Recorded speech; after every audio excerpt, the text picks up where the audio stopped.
적으로 보여주고 있는 상황으로 이제 한 걸음 한 걸음 깊이 나가고 있습니다. 그런데 우리가 그의 어린 시절부터 계속해서 바라보면서 한 가지 주목해 보는 것은 예수 그리스도께서 걷고 계시는 그 걸음이 그 옛날 하나님의 아들이라고 불렸던 이스라엘 백성들의 역사를 다시 반복하고 있다라는 것을 보게 됩니다. 예수께서 왜 이집트로 가셨는가? 그리고 왜 예수께서 그 핍박을 피해서 이집트로 가셨다가 이집트에서 나오셨는가? 그것은 바로 그 옛날 하나님의 아들이라고 불렸던 이스라엘 백성들이 이집트의 종로로 타고 있었고, 하나님은 그의 아들을 이집트에서 끄집어내신 출애굽 사건을 지금 예수 그리스도의 삶과 인격 속에서 반복하여 우리에게 보여주고 있다라는 것을 말씀으로 나누었습니다. 오늘 본문도 똑같이 예수 그리스도의 삶이, 그리고 그분의 걸음이 옛날 그의 아들이라 불렸던 이스라엘 백성들의 걸음을 그대로 반복하고 있다라는 것을 보여주고 있습니다. 이스라엘 백성들은 이집트에서 종로로 타다가 하나님의 부르심을 받고 출애굽하였습니다. 그리고 애굽을 탈출하고 난 이후에 그들은 홍해를 건너며 세례를 받았었습니다. 그런데 오늘 본문이 무엇을 얘기합니까? 예수 그리스도께서 이집트에서 나오신 이야기 이후에 곧바로 이어지는 이야기는 그가 바로 세례를 받으신다라는 것입니다.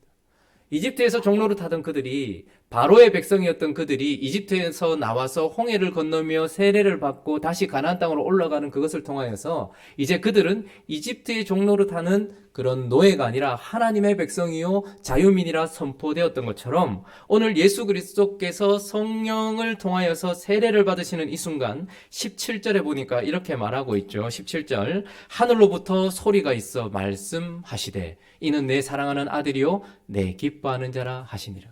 이스라엘 백성들이 홍해를 건너며 세례를 받았을 때 그들이 하나님의 백성이라는 것이 확정되었듯이, 예수 그리스도께서 세례를 받고 물 위로 올라오실 때에 이는 내 사랑하는 아들이요 내 기뻐하는 자라 말씀하시는 것이죠. 그대로 이스라엘 백성들의 역사를 반복하고 걸어가고 계시는 것입니다. 그리고 난 이후에 이스라엘 백성들이 홍해를 건너고 난 이후에 어디로 들어갔습니까? 광야로 들어가게 되었고, 그곳에서 어떻게 해요? 시험을 받았던 것이죠. 그래서 오늘 본문 말씀은 고스란히 예수 그리스도께서 하나님의 아들이라는 확증을 받고 난 이후에 그의 삶 속에 그 옛날 하나님의 아들이라 불렸던 이스라엘 백성들이 받았던 그 시험의 현장 속으로 예수 그리스도께서도 가고 계신다라는 것을 보게 됩니다. 이스라엘 백성들의 그 삶을 다시 그의 삶 속에서, 예수 그리스도의 삶 속에서 반복하시면서 실패한 이스라엘 백성들의 그 역사 속으로 다시 들어가셔서 주님이 지금 걸음을 걸으시며 순종하시며 승리를 이끌어가고 계신다라는 것을 마태는 계속해서 우리에게 보여주고 있습니다. 그래서 오늘은 이 예수 그리스도께서 받으신 시험을 통하여서 하나님의 백성들이 어떤 시험을 받게 되고 어떻게 승리하게 되는지, 그리고 하나님은 어떤 자들을 찾으시는지 한번 살펴보려고 합니다. 먼저 시험의 성격들에 대해서, 특징들에 대해서 한번 살펴볼 텐데, 예수 그리스도께서 첫 번째 받으셨던 그 시험은 바로 하나님의 말씀에 순종할 것인가 말 것인가에 대한 시험이었습니다.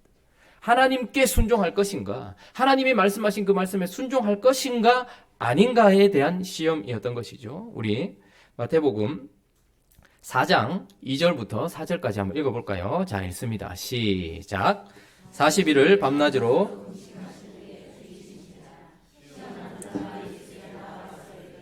네가 만일 하나님의 아들이거든 명하여 이 돌들로 떡덩이가 되게 하라.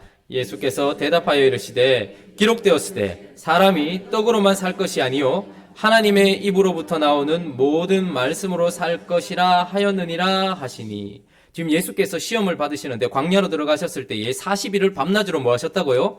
금식하신 후에 줄이신지라. 여러분, 우리는 40일 금식을 안 해봐서 지금 예수님이 배가 좀 고프신가 보다 이 정도로 생각하는데, 이거는 어떤 상황입니까? 생사의 갈림길에 서 있는 상황입니다.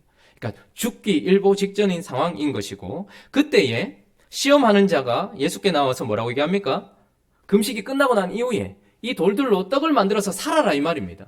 살아라, 네 생명을 보존해라, 이렇게 이야기했을 때 예수님께서 4절에 이렇게 얘기하시죠. 사람이 떡으로만 살 것이 아니요 하나님의 입으로부터 나오는 모든 말씀으로 어떻게 해요? 살 것이니라.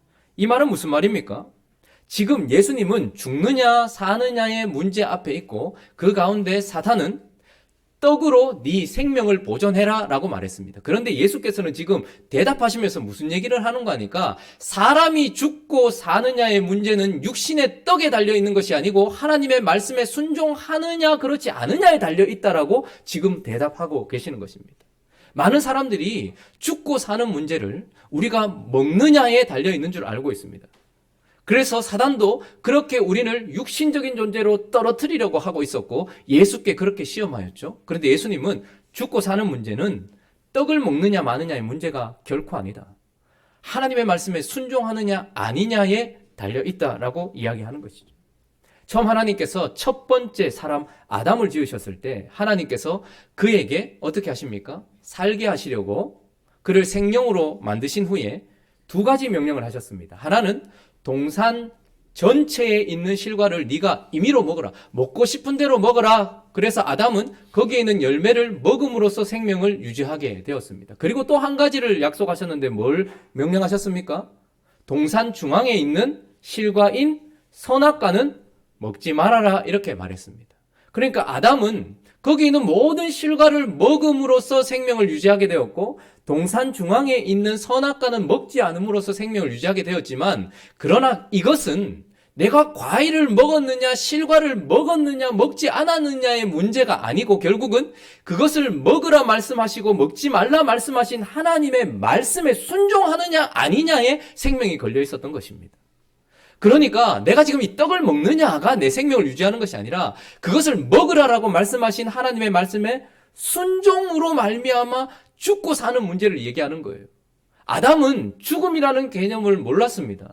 생명으로 영원히 살려고 지음받았던 그에게 하나님께서 처음으로 죽음을 언급하실 때에 네가 만약에 동산 중앙에 있는 선악과를 먹는 날에는 정녕 어떻게 된다고요? 죽으리라 이렇게 얘기해요. 이 말은 무슨 말입니까? 선악과에 독이 있어서 그렇습니까? 선악과 자체에 무슨 신비한 능력이 있어서 그렇습니까? 아니요. 선악과를 먹지 말라 말씀하신 하나님의 말씀에 불순종하는 순간 죽음은 찾아오게 되는 것이다 라고 얘기하는 거예요. 시험하는 자가 예수 그리스도에게 40일 금식하였을 때 떡을 먹어라 그래야 살 수 있다라고 말하는 그 순간 예수께서 뭐라고 얘기하시는 거예요? 아니, 사람은 떡으로만 사는 것 아니야. 하나님의 입에서 나오는 말씀에 순종하느냐 그렇지 않느냐에 달려 있어 라고 이야기하시는 것이죠. 아담 또한 동산에 있는 실과를 먹었기 때문에 살고 선악과를 먹지 않았기 때문에 산 것이 아니라 거기에서 하나님께서 말씀하신 말씀에 순종했느냐 그렇지 않느냐에 달려 있었단 말입니다. 그 옛날 하나님의 아들이라고 불렸던 이스라엘 백성들이 지금 예수께서 광야에 가신 것처럼 광야에 있었습니다. 그리고 그들에게도 하나님은 똑같이 삶에 대한 이야기를 하셨어요. 그래서 신명기 8장 3절은 뭐라고 얘기합니까? 우리 한번 읽어볼까요? 신명기 8장 3절. 자, 한번 읽어보겠습니다. 시작.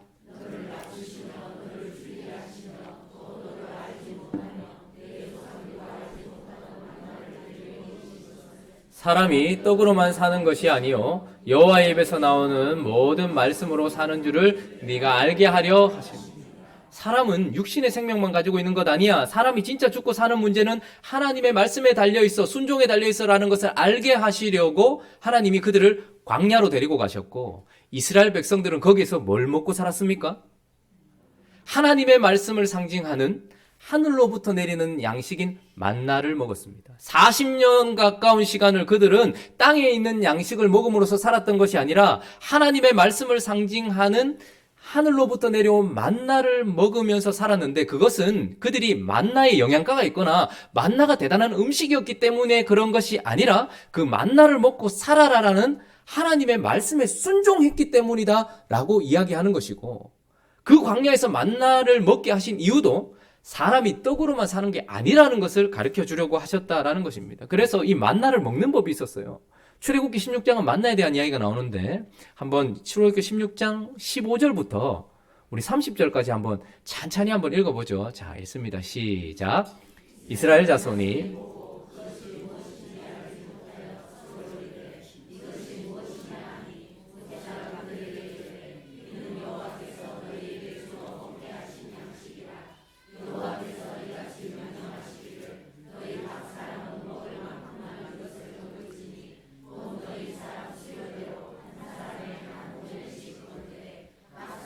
그의 장막 지니라 하셨느니라.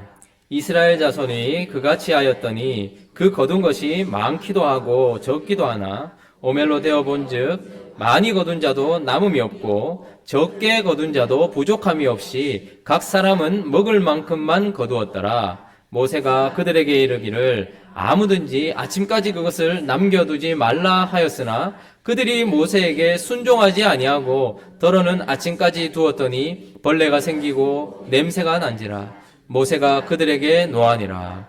무리가 아침마다 각 사람은 먹을 만큼만 거두었고 햇볕이 뜨겁게 쬐면 그것이 쓰러졌더라. 여섯째 날에는 각 사람이 갑절의 식물 곧 하나에 2오멜씩 거둔지라. 회중의 모든 지도자가 와서 모세에게 알림해 모세가 그들에게 이르되 여호와께서 이같이 말씀하셨느니라. 내일은 휴일이니 여호와께 거룩한 안식일이라. 너희가 구울 것은 굽고 삶을 것은 삶고 그 나머지는 다 너희를 위하여 아침까지 간수하라. 그들이 모세의 명령대로 아침까지 간수하였으나 냄새도 나지 아니하고 벌레도 생기지 아니한지라. 모세가 이르되 오늘은 그것을 먹으라. 오늘은 여호와의 안식일인즉 오늘은 너희가 들에서 그것을 얻지 못하리라. 엿새 동안은 너희가 그것을 거두되 일곱째 날은 안식일인즉 그날에는 없으리라 하였으나 일곱째 날에 백성 중 어떤 사람들이 거두러 나갔다가 얻지 못하니라. 여호와께서 모세에게 이르시되 어느 때까지 너희가 내 계명과 내 율법을 지키지 아니하려느냐.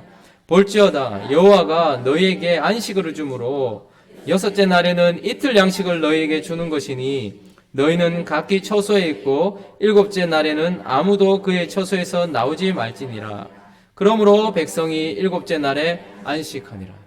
자, 하나님께서 그들을 낮추셔서 사람이 죽고 사는 문제는 만나를 먹느냐 먹지 않느냐, 실과를 먹느냐 먹지 않느냐에 달려있는 것이 아니라 그것을 먹으라 말씀하신 하나님의 말씀에 달려있고 순종에 달려있다라고 얘기해요. 그래서 그들은 40년 동안 어떻게 합니까? 하나님이 말씀하신 대로 나가는 때가 있었어요.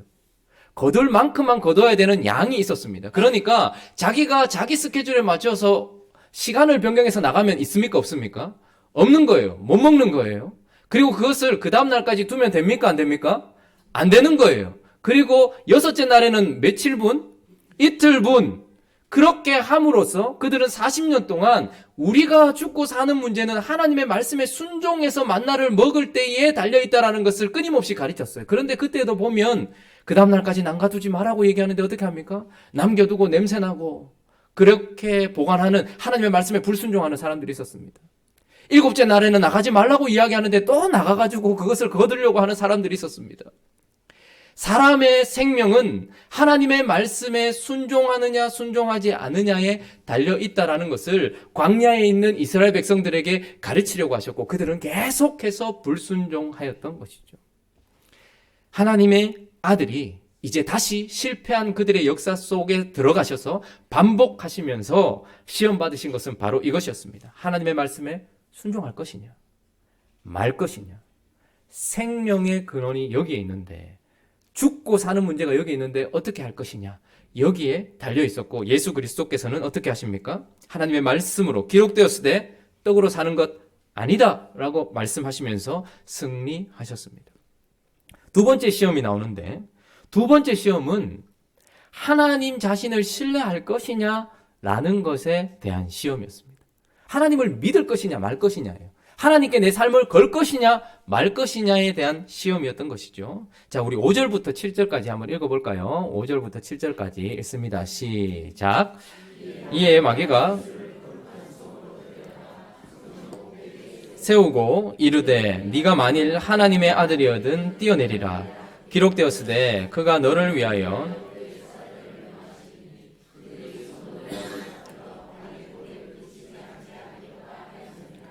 예수께서 이르시되 또 기록되었으되 주 너의 하나님을 시험하지 말라 하였느니라.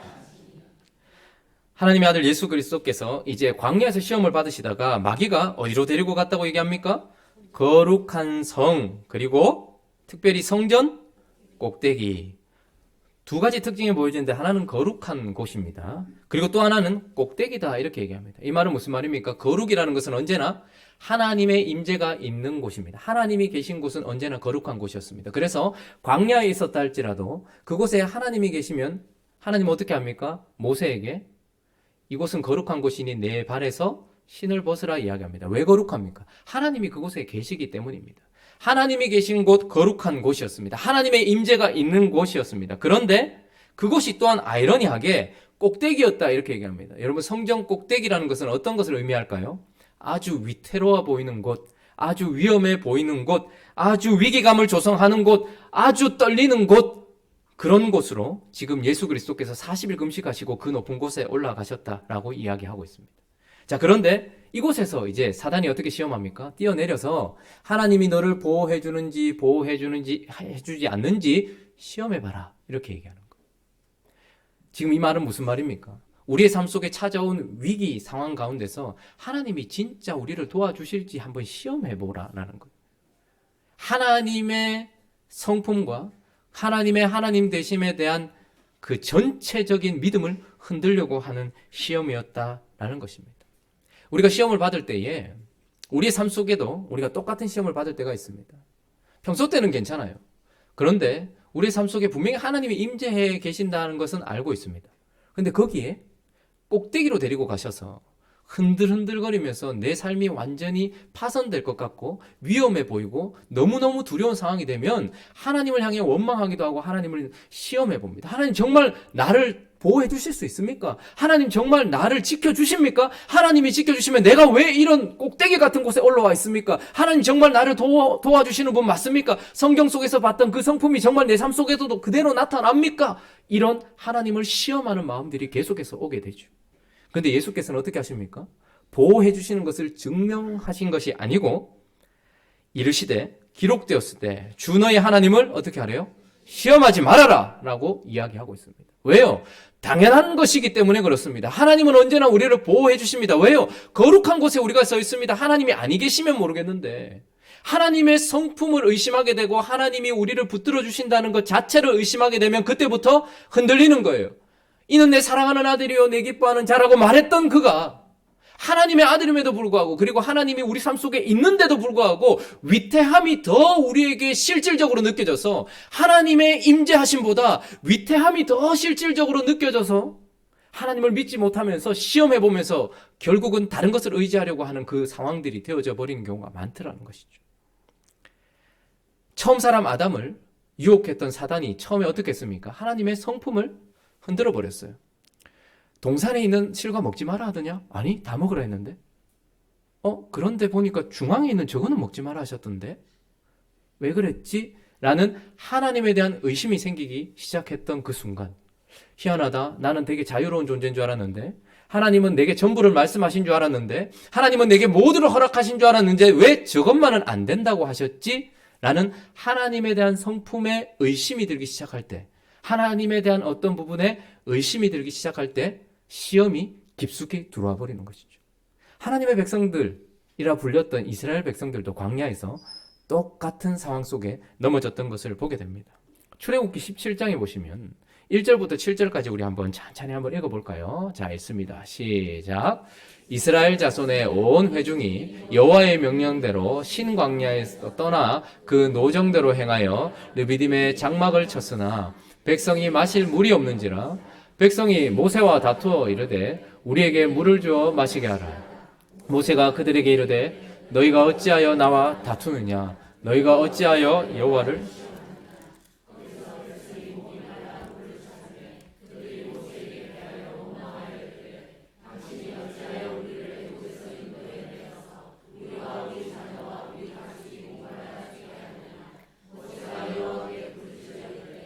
내가 이 백성에게 어떻게 하리이까?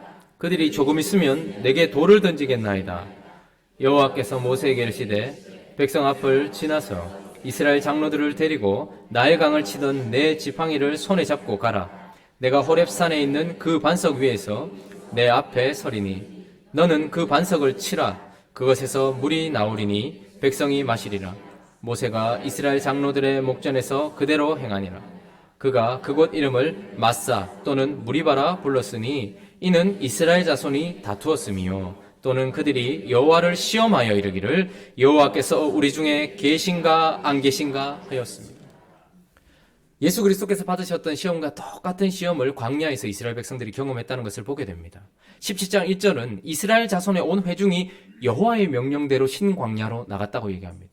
하나님은 광야에서 한 번도 이스라엘 백성들을 떠나보신 적이 없었고 언제나 그의 명령을 따라서 갔습니다. 그러니까 하나님은 그들의 삶 속에 함께 있었고 그들은 함께 계시는 하나님 때문에 언제나 거룩한 곳에 서 있었습니다.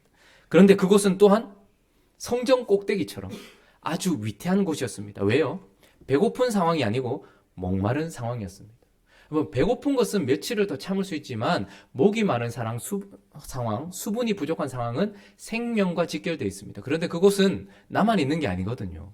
내 자식이 지금 목말라 죽어가고 있거든요.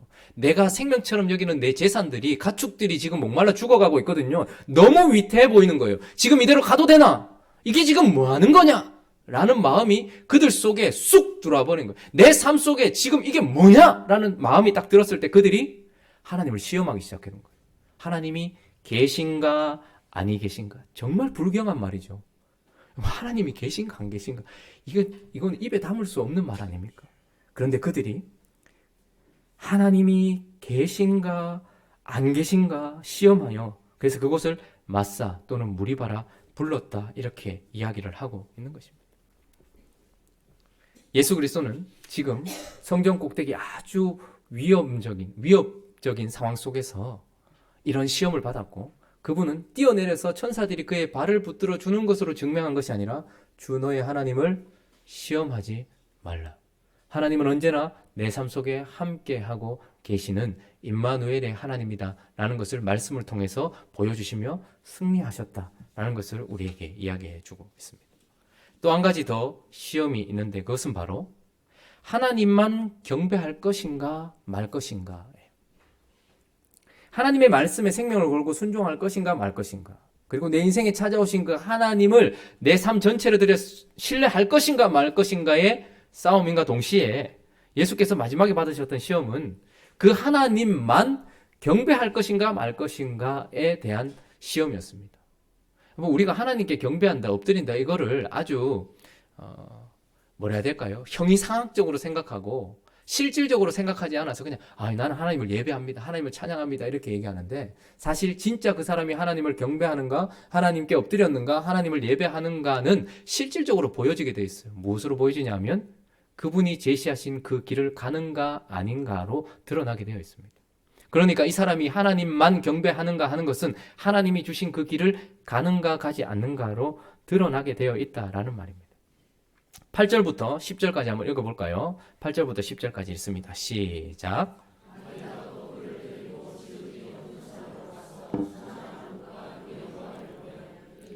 만일 내게 엎드려 경배하면 이 모든 것을 내게 주리라. 이에 예수께서 말씀하시되 사탄아 물러가라. 기록되었으되 주 너의 하나님께 경배하고 다만 그를 섬기라. 자, 마귀가 지극히 높은 산으로 데려가서 천하 만국을 보여줬고 그 영광을 보여줬다 이렇게 이야기합니다. 천하 만국은 무엇이고 그 영광은 무엇입니까? 이것은 바로 하나님이 예수께 주신 사명이었습니다. 예수가 이 땅에 오신 이유는 다시 이 천하 만국을 얻기 위해 오셨고 하나님의 영광을 얻기 위해 이 땅에 오셨기 때문에 마귀가 지금 예수께 보여준 천하 만국과 그 영광은 하나님이 예수님께 주셨던 사명이었고 동시에 예수 그리스도의 비전이었고 목표였습니다. 그러니까 마귀가 보여준 것은 하나님이 얻으라고 하신 것과 동일했고 내 마음속의 목표요 비전이었습니다. 그런데 문제는 뭐냐면 마귀가 그것을 주겠다는 거예요. 이루어라라고 이야기하는데 마귀의 시험은 무엇입니까? 내게 엎드려 경배하면 이 모든 것을 주겠다는 거예요. 하나님도 천하 만국을 주시겠다고 이야기하시고 마귀도 주겠다고 이야기하는데 문제는 뭐냐면 이 상황 속에서 이제 다른 길이 제시되어진다라는 것입니다. 이 만국을 얻는 방법이 하나님은 어떤 길을 제시하셨습니까? 땀이 피가 되기까지 기도해야 됐던 겟세마네를 지나 내 물과 피 한 방울 남은 것까지 모두 쏟아야 되는 골고다에서 죽음으로 말미암아서 온 천하 만국을 얻고 그 영광을 다시 얻는 길이 하나님이 제시하신 길이었습니다. 그런데 지금 마귀는 어떤 길을 제시하는 겁니까? 그렇게 돌아갈 필요 없다. 그렇게 힘든 길을 갈 필요 없다. 내게 엎드려 경배하면 내가 네가 원하는 그것, 그리고 하나님이 네게 하라 했던 그것 내가 주겠다라고 지름길을 제시하고 있는 것입니다. 처음 사람 아담도 똑같은 시험을 받았습니다.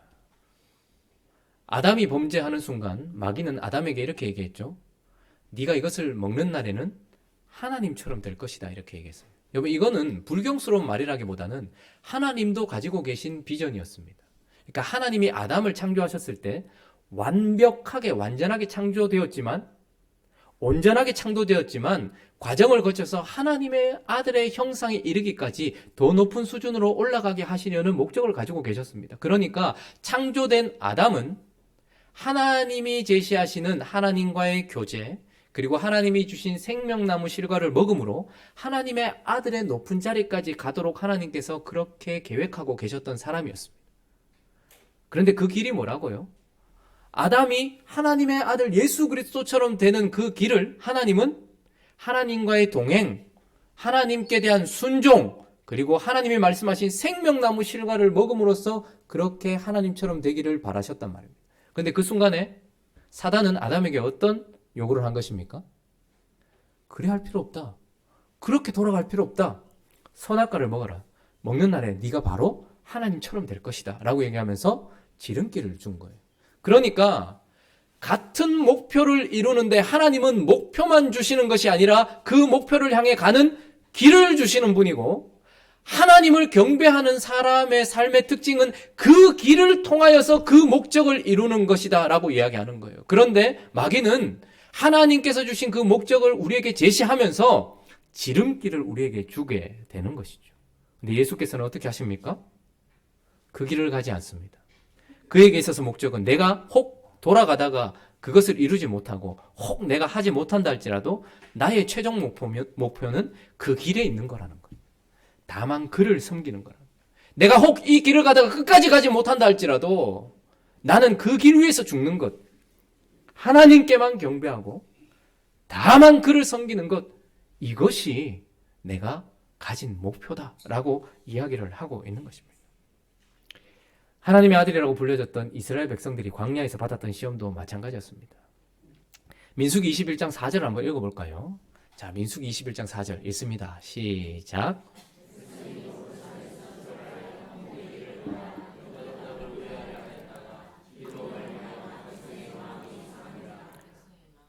백성의 마음이 어떻게 됐어요? 심히 상했습니다. 근데 뭘로 말미암아? 길로 말미암아. 그들은 하나님이 주신 비전을 받았습니다. 하나님께 주신 사명이 있었어요. 뭐죠? 가나안 땅 들어가는 거예요. 10하루길이면 가는 그 땅이었거든요. 그런데 그 짧은 길을 하나님은 40년 동안 돌아가게 하시는데, 어쨌든 그들이 나와서 호르산에서 출발해서 홍해길을 따라서 에돔 땅을 우회하려 했다. 이 말은 뭐냐면, 요 말씀 전에 민수기 20장에는 어떤 일이 있었냐면, 그들이 하나님이 주신 땅 가나안으로 들어가려고 할 때에 그 길로 바로 가는 지름길이 있었어요. 에돔 족속이 살고 있었던 땅을 지나면 됩니다. 그래서 모세와 이스라엘 백성들은 타협을 하기 시작해요. 에돔 왕에게 전가를 보냅니다. 우리가 너 좀 지나가자. 우리는 아무것도 건드리지 않을 것이고, 만약 우리가 지나가다가 음식을 먹거나 물을 먹거나 하면 모든 비용을 다 내겠다. 그리고 우리는 너희를 해하려고 하는 목적이 없고, 우리는 너희와 싸울 목적이 없으니 우리를 통과시켜주면 하나님이 우리에게 주신 그 비전의 땅으로 우리는 들어갈 것이고, 너희에게는 상당한 값을 지불하겠다라고 이야기하면서 빠른 길, 지름길로 가려고 했어요. 그런데 어떻게 합니까? 에돔 왕이 거절합니다. 그때 이스라엘 백성들에게 나타났던 현상은 뭐냐면 죽이자 하는 거였어요. 싸우지 않으라는 거예요. 이스라엘 백성들은 충분히 에돔 사람들을 죽일 수 있는 힘이 있으니까. 그래서 그 길 가자라고 얘기했는데 하나님이 어떻게 하시는 거예요? 그 길로 가지 말라고 얘기합니다. 형제의 나라를 치는 것은 하나님이 허락하지 않았습니다. 그래서 어떻게 하냐면 금방 들어갈 길을 한참 돌아가는 거예요. 광야길을 한참 돌아가야 되는 거예요. 내 자식이 있고 내 소중한 재산이 있는데 이것 가지고 한참 돌아가야 되는 그 길을 하나님께서 제시하셨고, 그 길을 제시하신 하나님의 말씀을 전한 모세한테 너무너무 화가 나는 거예요. 그래서 대부분의 사람은 어떻게 할까요? 그 길을 우회하지 않습니다. 그저 통과해 버리려고 하죠. 지금 사단은 하나님의 백성들을 이렇게 시험했고 그의 아들 예수 그리스도를 이렇게 시험했습니다. 자, 우리의 삶 속에 어떤 시험이 있으십니까? 그 옛날 아담이 받았던 시험, 그리고 그 옛날 하나님의 아들이라 불려졌던 이스라엘 백성들이 받았던 시험, 그리고 2019년 전에 이 땅에 오셨던 예수 그리스도께서 받으셨던 그 시험과 같은 시험이 우리 속에 있습니까? 이 시험은 이는 내 사랑하는 아들이요 내 기뻐하는 자라 라는 명확한 음성이 들려지고 난 이후에 하나님의 백성들에게 온 시험이었습니다.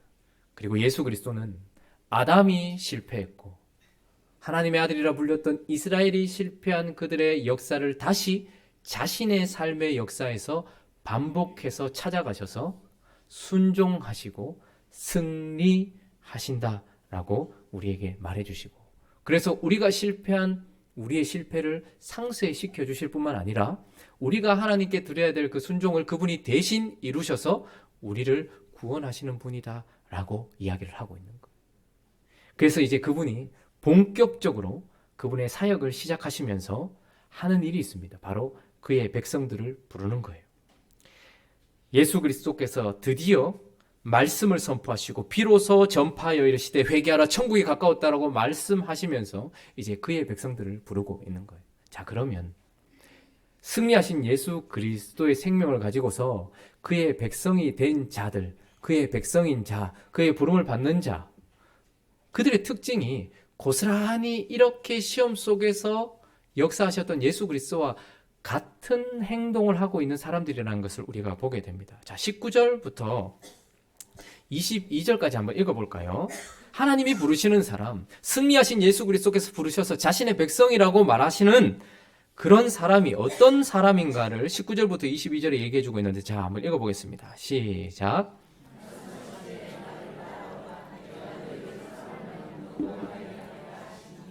그들이 곧 그를 버려두고 예수를 따르니라. 거기서 더 나아가시 다른 두 형제 곧 세베대의 아들 야고보와 그의 형제 요한이 그의 아버지 세베대와 함께 배에서 그물 깃는 것을 보시고 부르시니 그들이 곧 배와 아버지를. 자, 이제 본격적으로 복음을 선포하시면서 그분의 백성들을 모으고 계십니다. 그런데 이 자신의 백성들의 특징이 고스란히 예수 그리스도께서 승리하신 모습과 동일하다는 것을 보게 돼요.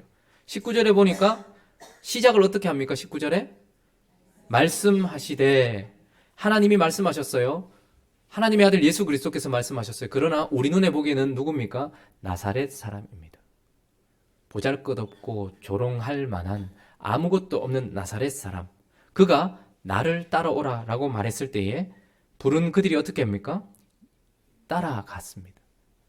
그러니까 하나님의 백성이라고 불리는 사람들의 특징은 바로 예수께서 아버지의 말씀에 온전히 순종하셨던 것처럼 그를 부르는 나사렛 예수 앞에 온전히 자기 자신을 순종하는 모습으로 드러나고 있다라고 얘기합니다.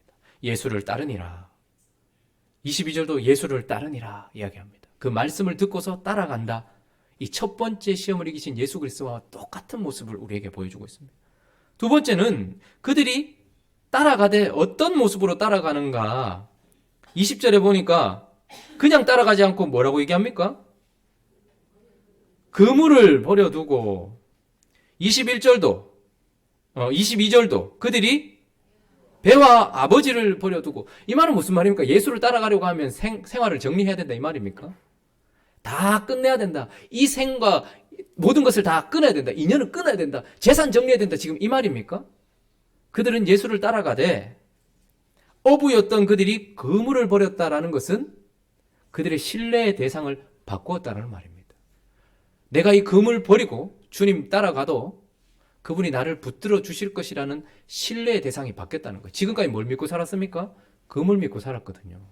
이게 나를 살려줬거든요. 그런데 이 그물을 내려놓고 이제 뭘 가겠다는 거예요? 나를 부르신 주님께 내 신뢰를 드리겠다. 그들의 신뢰의 대상이 바뀐 것을 이야기하는 겁니다. 두 번째 시험을 받으셨던 예수 그리스도의 모습과 똑같은 모습이죠. 시험하지 않고 내가 지금 갈 때 이 그물 버리면 주님 나 연봉이 얼만데요? 뭐 먹고 살 건데요? 거처는 어딘데요? 그런 말 전혀 없이 예수 그리스도께 자기 자신을 맡겨버린 것. 예수 그리스도와 똑같은 모습을 가지고 있는 사람, 그가 바로 그의 백성이다 이야기합니다. 야고보와 요한의 아버지가 나오죠. 세베대. 참 좀 불쌍한 것 같아요, 그죠? 요 장면에 이렇게 등장하고 끝입니다. 그런데 세베대는 아마 부자였던 것 같아요. 배를 가지고 있었으니까. 그런데 그의 자녀들은 곧 배와 아버지. 그러니까 그들은 배를 믿고 있었던 사람이었고 그 아버지를 믿고 있었던 사람이었어요. 그런데 그것을 버려뒀다라는 것은 인연을 끊었다, 막 이런 게 아니에요. 내가 믿고 내가 신뢰하고 있었던 것을 배와 아버지에서 예수로 바꾸었다, 이 말입니다. 그게 바로 하나님의 백성이고 그분이 부르신 백성들의 특징이고 예수 그리스도와 똑같은 모습을 보여주고 있는 사람들의 특징인 것입니다. 마지막은 뭡니까? 마지막은 예수를 따르고 있다, 이렇게 얘기합니다. 그냥 따르는 게 아니고 20절에 보면 목적어가 정확하게 나와 있죠. 그냥 따르는 겁니까? 아니면 뭐를 따르는 겁니까? 예수를 따르는 것입니다. 그러니까 사람 낚는 어부가 되겠다고 해서 그들의 비전은 사람을 낚는 어부가 되는 것이 비전이 아니었고 그 비전을 주신 예수를 따라가는 것이 목적이었던 것입니다. 천하만국을 보여주고 그 영광을 보여주는데 그것을 얻는 것이 목적이 아니라 그것을 주신 하나님을 따라가는 것 자체가 목적인 거예요. 그래서 이 베드로와 그의 형제 그리고 세베대의 아들들도 정확하게 따라가되 예수를 따라간다, 예수를 따라간다, 이렇게 되어 있는 겁니다. 예수께서 세 번째 시험을 받으셨을 때 무엇입니까? 다른 길을 가지 않고 길이요 진리요 생명이라 말씀하신 하나님, 그리고 자신이 길이요 진리요 생명이라 말씀하시는 그분에게 자기 자신을 들여서 그렇게 따라가는 사람, 그게 바로 그의 백성이다 이야기합니다. 밑에는 보면 그의 백성 아닌 사람들의 특징이 비교적으로 나타납니다. 24절에 보시면 그의 소문이 어떻게 돼요? 온 수리에 퍼지. 그러니까 지금 많은 사람이 모였습니다. 예수 앞에 서 있습니다. 그런데 예수께서 부르신 백성은 예수님과 똑같은 모습을 보여주고 있어요. 그러나 그 가운데 무리가 있습니다. 무리. 하나님의 백성이 아닌데 그 가운데 서 있는 무리의 특징은 하나님의 백성은 말씀에 자기 자신을 순종으로 드렸지만 24절은 그의 뭐에? 소문에. 병 고치더라. 문제 해결되더라.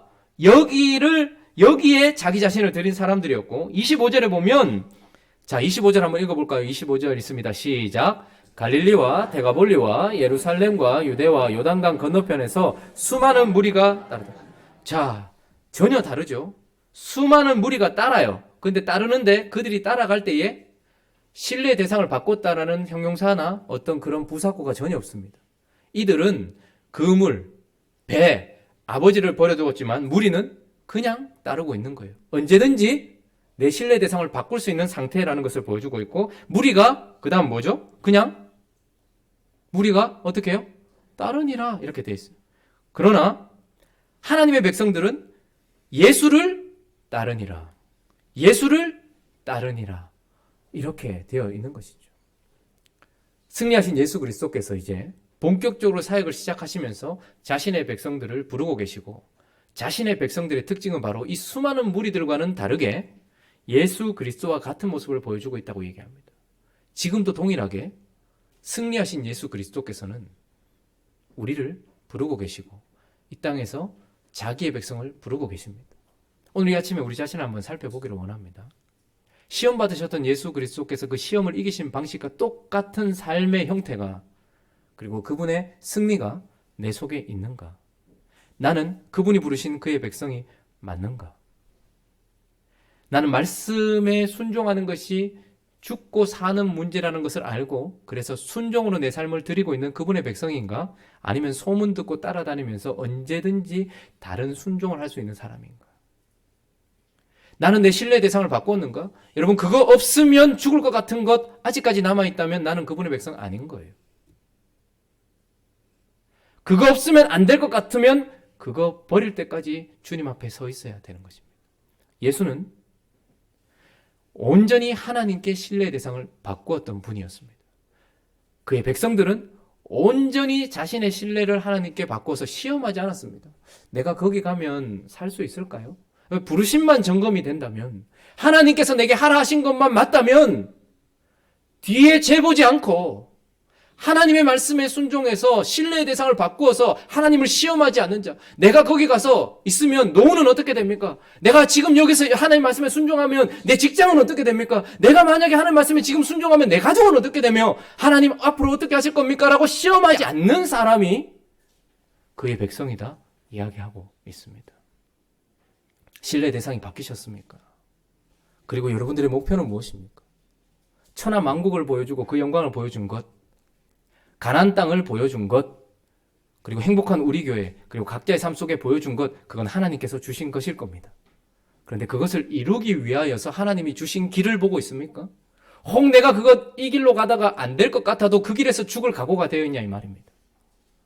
그의 백성은 주님처럼 걸어가는 사람이요, 주님을 따라가는 사람이요, 그분이 곧 길이다 이야기하기 때문에 다른 길을 찾지 않는 사람이다라고 우리에게 말씀하고 있는 것입니다.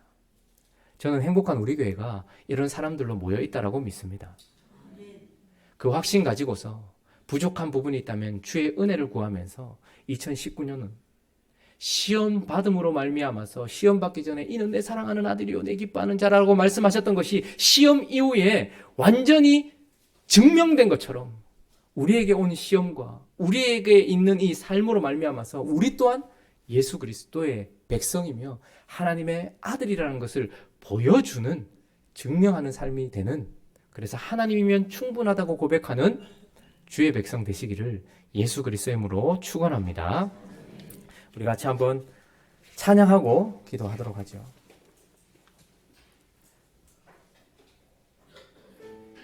저는 지금 완벽을 이야기한 것은 아닙니다. 혹 내 신뢰의 대상이 주님 아닌 다른 것이 있을 수 있습니다. 그런데 은혜는 무엇이냐면 그것을 성령께서 보게 하신다라는 거예요. 내가 지금 순종하고 있지 않은 부분이 있을 수 있습니다. 그런데 은혜는 내가 순종하지 않는 것을 보게 하신다라는 거예요. 내가 다른 길을 찾고 있을 수도 있습니다. 지름길을 따라가려고 할 수도 있습니다. 그러나 은혜는 네가 그 길 벗어나면 안 된다라고 말씀하신다는 거예요. 그러므로 우리 서로 잡아주면서 말씀에 생명 걸고 하나님께 생명 걸고 그 길에 생명을 거는 우리가 되어질 수 있게 해달라고, 더 일어날 수 있게 해달라고 그런 마음을 가지고서 한번 찬양하죠. 내 모든 것 나의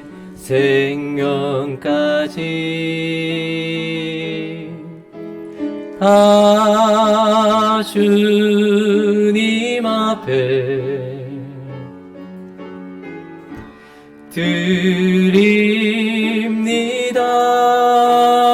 드립니다. 주 임재 안에서 이제 내 영혼 자유해 내가 주의 거룩한 이름을 높이며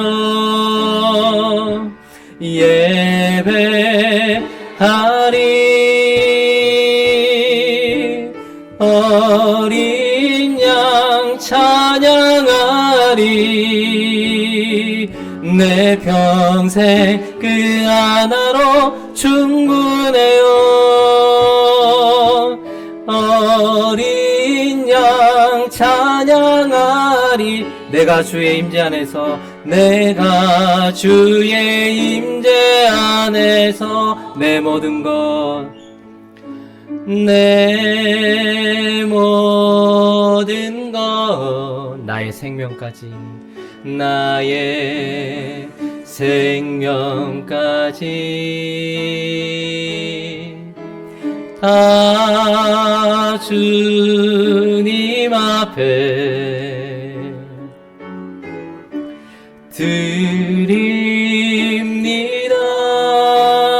드립니다.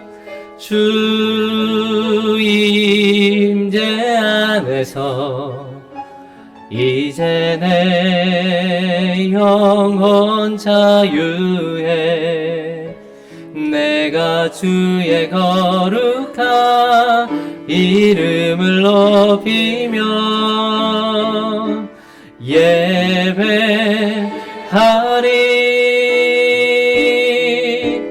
어린 양 찬양하리. 내 평생 그 하나로 충분해. 어린 양 찬양하리. 어린 양 찬양하. 내가 주의 임재 안에서, 내가 주의 임재 안에 어린 양 찬양하리. 어린 양 찬양하리. 내 평생 그 하나로 충분해요. 어린 양 찬양하리. 어린 양 찬양하리. 내가 주의 임재 안에서, 내가 주의 임재 안에서. 우리 시간 한번 기도할 때에 혹시 오늘 설교를 들으시면서 나는 주의 백성 아닌갑다, 나는 주의 말씀에 생명 걸면서 순종하지도 못하고, 나는 내 신뢰 대상도 못 바꿨는데, 나는 그 길에 오직 하나님만 경배하는 그 길에서 벗어날 때가 많은데 난 주의 백성 아닌갑다. 만약에 이렇게 생각하셨다면 저는 오늘 설교를 잘못한 것입니다. 왜냐하면 이 말씀은 우리의 노력과 힘으로 그 길을 간다는 것이 아니라 실패한 이스라엘 백성들을 대신해서 순종하신 예수 그리스도의 시험을 우리에게 얘기해 주시는 거예요. 그리고 이제 100점을 맞으신 그분의 100점을 우리한테 주시고 이게 정답이니까 따라오라고 이야기하면서 우리를 일으키기 위해 주시는 말씀이라는 말입니다. 순종 못하시면 순종하면 됩니다. 이제 하면 됩니다. 신뢰 대상이 아직 바뀌지 않았다면 하나님께 애쓰고 수고하면서 하나님, 오직 하나님만이 나의 신뢰 대상이 되게 해주십시오라고 간구하며 나가야 되는 거예요. 우리는 실패지만 주님은 성공하셨고 이제 승리하신 그분이 그분의 백성들을 부르고 있는 거예요. 그래서 그 이후에 부름받은 모든 자들은 그분의 승리가 그들의 삶 속에 있는 사람들이라는 말입니다. 이 길에서 우리를 벗어나지 않도록 우리 손을 딱 붙들고 그분의 길을 걸어가게 하실 그분 앞에 다짐하면서 기도했으면 좋겠습니다. 주여, 나는 주의 백성입니다. 나는 내 사랑하는 아들이요 내 기뻐하는 자라고 말씀하시는 그 음성을 들은 자입니다. 그러므로 내가 하나님 말씀에 생명 걸고 순종하게 하시고 나의 신뢰 대상을 바꾸고 온전히 주님만 경배하며 그의 길을 가겠습니다 라고 다짐하며 이 시간 기도하며 나가도록 하겠습니다. 기도하겠습니다. 거룩하신 하나님 아버지 감사합니다. 아담이 실패했습니다.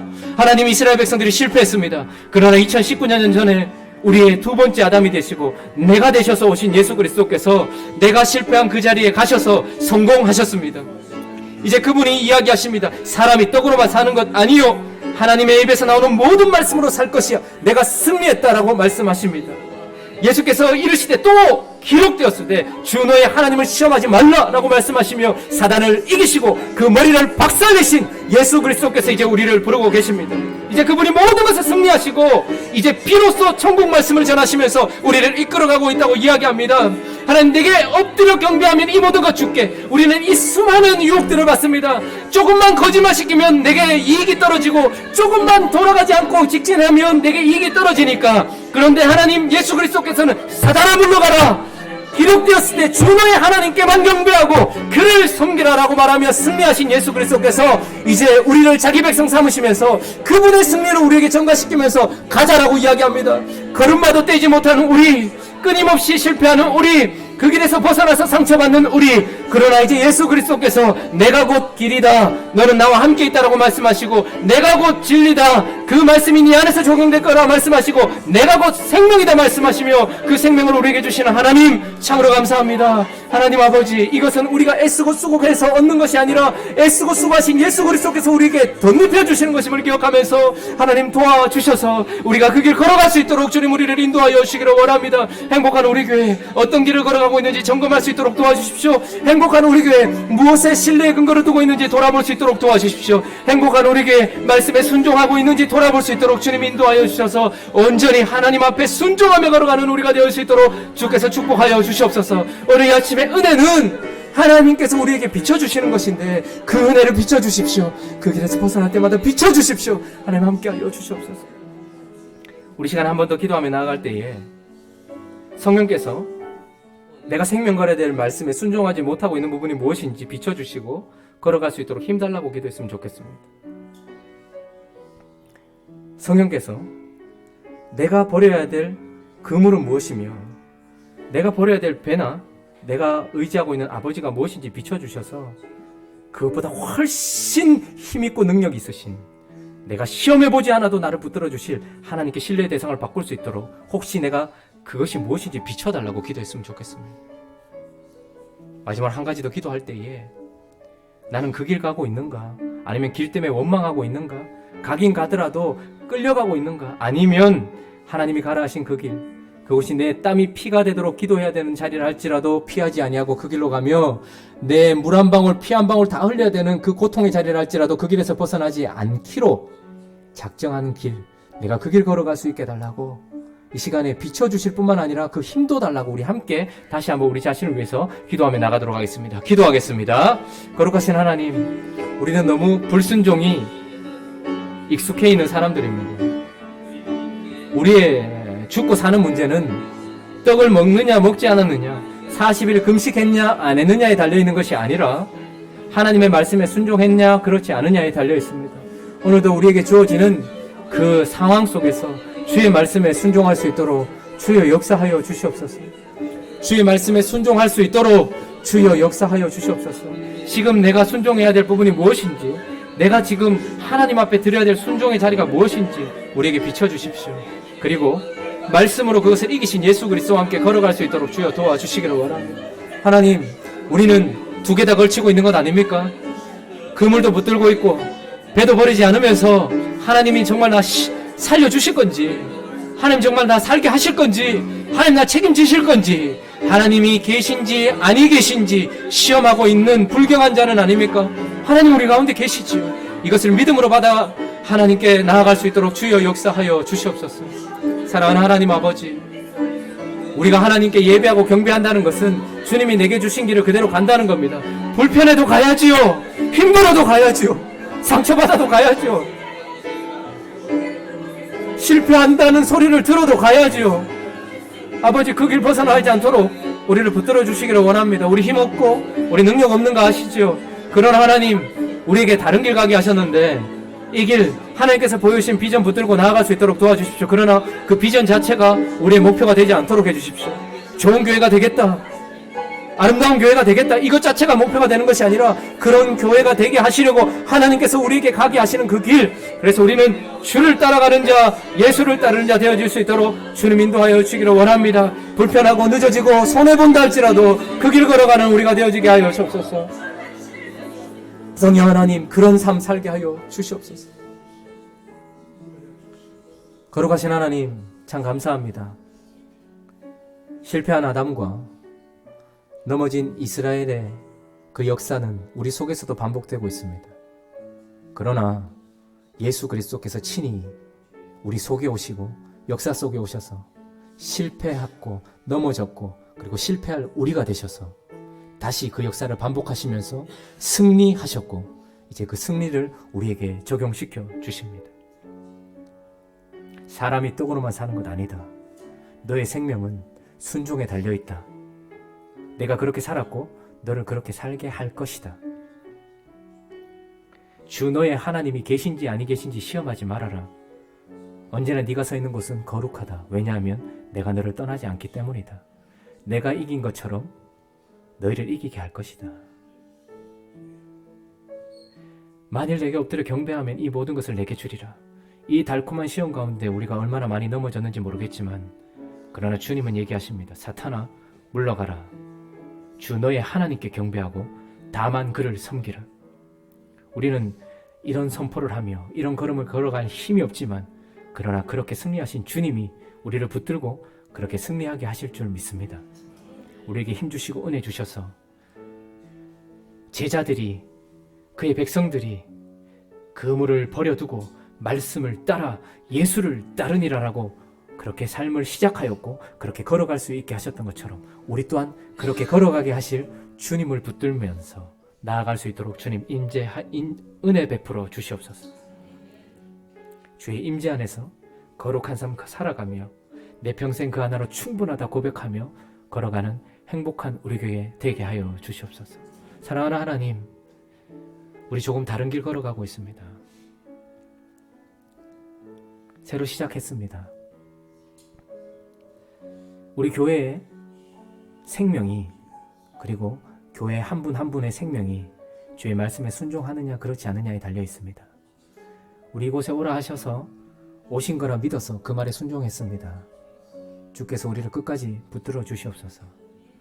하나님, 우리 신뢰하던 거 다 내려놓고 왔습니다.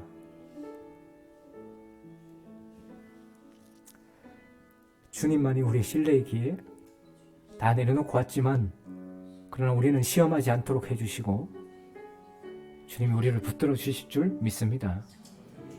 주님, 혹 걸어가다가 우리가 잘 되든 안 되든 이 길 벗어나려고 하는 유혹이 있거든, 그곳에서 나는 목표를 향해, 우리 참 큰 목표를 가지고 있습니다. 예수님처럼 좋은 교회가 되고 하나님 생각하는 거룩한 교회 되어보자.